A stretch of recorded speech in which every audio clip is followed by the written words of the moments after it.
कृपया करके soul of the nation की बात आप न करें और पार्टी के मंच से हम आपके इस हिपोक्रेसी को आज एक्सपोज करने के लिए आए हैं। लालू प्रसाद सिर्फ चारा घोटाले में कन्विक्टेड नहीं है। लालू प्रसाद रेलवे की संपत्ति को गलत तरीके से बेचने पर भी चार्जशीटेड है, पता है ना आपको? वो भी एक करप्शन का केस है। और जमीन दो नौकरी लो रेलवे की, उसमें भी उन पर चार्जशीट है। तो जहां सीरीज ऑफ करप्शन केस में कन्विक्शन है और प्रोसीडिंग पेंडिंग है, उनसे जाके आप मिलते हैं। तो justice Sudarshan Reddy, please don't talk of conscience.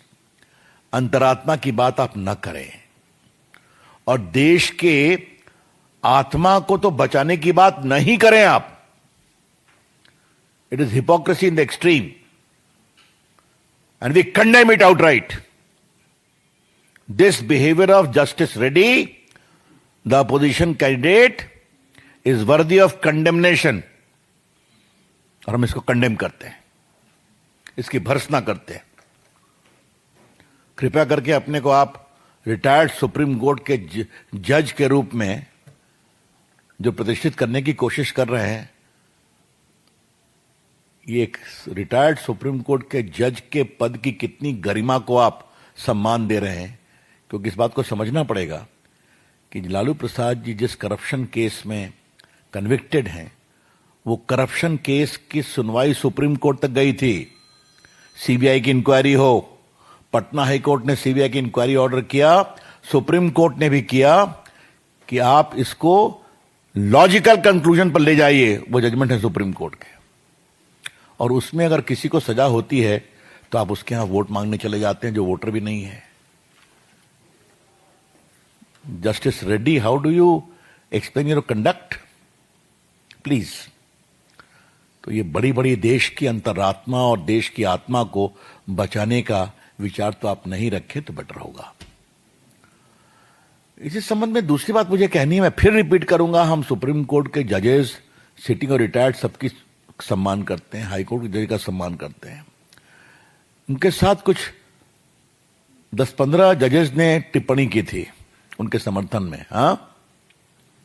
जब उनके एक निर्णय पर सवाल उठाया गया था कि माओवाद की लड़ाई कैसे कमजोर हुई उनके निर्णय से, सलवा जुलूम में, वो न्यायमूर्ति खामोश हैं। Surely I would like to very respectfully request और observe, where are the retired judges who publicly stood with him when some decision of his was sought to be criticized? What they have to say on this clear, below dignity of norms of propriety that he displayed? जिस तरह से उन्होंने राजनीति की शुचिता पर एक बड़े सवाल खड़ा किए हैं, इसके बारे में उन रिटायर्ड माननीय न्यायमूर्तियों की क्या टिप्पणी है, उन्हें कसकर उनका समर्थन किया था। मैं फिर रिपीट करना चाहता हूं, मेरी पार्टी और मैं व्यक्तिगत रूप से सभी न्यायमूर्तियों का सम्मान करते हैं, चाहे वो वर्किंग है, अवकाश प्राप्त है। इस देश के लोकतंत्र को बढ़ाने में जुडिशरी की बड़ी भूमिका रही है। But some questions will be raised when you come in the election for public office. इस संदर्भ में मैंने एक बात कही थी। तो दूसरी बात यह है जो बहुत पीड़ादायक है। कांग्रेस पार्टी के सम्माननीय अध्यक्ष खड़गे साहब, एक गरीब किसान 4 एकड़ या 4 बीघा वाला अपनी मटर की खेती बाढ़ और बरसात में बर्बाद हो गई, उसकी पीड़ा बताने गया था। तो कहे यहां क्यों आए हो, तुम्हारा दिखावा क्या करते हो? तुम्हारा 4 बीघा है, 4 एकड़, मेरा 40 एकड़ बर्बाद हो गया। तो पहली बात हमें मालूम हुई कि सम्मानीय कांग्रेस के राष्ट्रीय अध्यक्ष 40 एकड़ जमीन रखते हैं कलबुर्गी में, यह देश को मालूम हुआ। लेकिन ये कौन सा अहंकार है? खरगे साहब, वो आपके पास अपनी पीड़ा बताने गया था क्योंकि आपकी सरकार है कर्नाटका में। Karnataka is being ruled by A Congress government. आप कांग्रेस के राष्ट्रीय अध्यक्ष हैं, तो किसान वहां जाएगा तो दिखावा करेगा, पब्लिसिटी करेगा। तो कृपया करके इस तरह की झूठी बातें क्यों कहते हैं आप? हम किसानों के साथ स्टैंड करेंगे और किसानों के हित में राहुल गांधी जो हैं वो, मैं तो अपने संजय जी से कहूंगा कि राहुल गांधी के सारे स्टेटमेंट को रिलीज कर दिया जाए। किसानों के बारे में कितनी बड़ी बड़ी बात और खोखली बात कहते हैं वो। खटाखट आजकल कहां है वो? उनका लोकेशन मालूम है तुमको? हैं? चलो अच्छा होता राहुल गांधी कर्नाटका जाते, अच्छा होता राहुल गांधी पंजाब जाते। वहां डूबे हुए हैं किसान, परेशानी में है। अब राहुल गांधी जहां है, उनकी छुट्टी उनको मुबारक। मैं क्या बोलूं उसको? जब कोई कैजुअल पॉलिटिशियन होता है, ये तो होना ही था। हाँ, अब बहुत काम कर लिया, let me have a break. Ahead of the vice presidential polls, the BJP has launched a sharp attack on the India bloc, questioning their joint candidate, former Supreme Court Judge Sudarshan Reddy, for meeting RJD leader and for a scam convict Lalu Prasad Yadav. Remember, it was Amit Malviya first who were taking them on, and now you have Ravi Shankar Prasad. Aishwarya joining me live. Aishwarya first, Malviya, now Ravi Shankar Prasad. The attack on the India bloc only getting sharper ahead of the vice presidential race.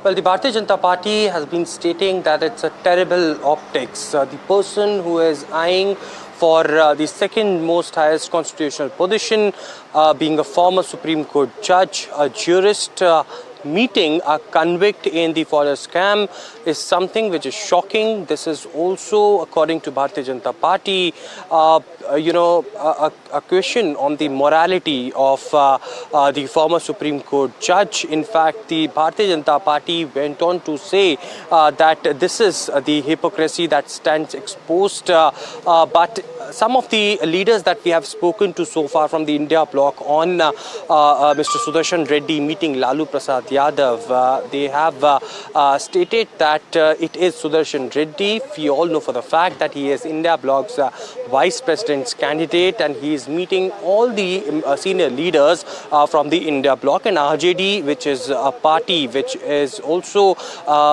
one amongst the India bloc. Lalu Prasad Yadav being the supremo of the party, father of Tejasvi Yadav, it is to garner votes from the RJD. In that particular line, Sudarshan Reddy has met Lalu Prasad Yadav. Nothing more can be added to it. But it is the Bharatiya Janata Party who had launched a massive attack on Sudarshan Reddy. Certainly, they have stated that it's terrible optics, and this kind of hypocrisy has been completely exposed as far as the India bloc. All right, so terrible optics. There's also what the BJP is, of course, slamming the India alliance over. This, of course, comes just less than 24 hours until the vice presidential elections. The NDA is intensifying efforts to secure victory for its candidate, Dr. C.P. Radhakrishnan, against the opposition's Sudarshan Reddy.